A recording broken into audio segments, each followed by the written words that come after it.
5 kasabihan tungkol sa pagiging matyaga. Una, kung may tiyaga, may nilaga. Kapag magtiyaga ka at masipag, paniguradong may magandang bunga ito. Pangalawa, kapag makitid ang kumot, matuto kang mamaluktot. Kapag mahirap ang buhay, matuto kang pagtiyagaan ang sitwasyon. Pangatlo, walang mahirap na gawa kapag dinaan sa tiyaga. Kahit anong gawain ay matatapos o malalampasan kapag ikaw ay matyaga.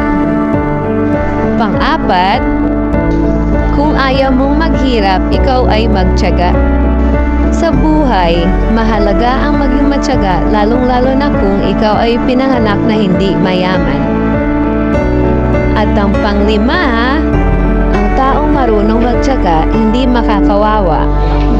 Kapag ang isang tao ay may tiyaga, hindi siya aapihin ng kahit sa sino man, sapagkat maabot niya ang kanyang pangarap sa buhay.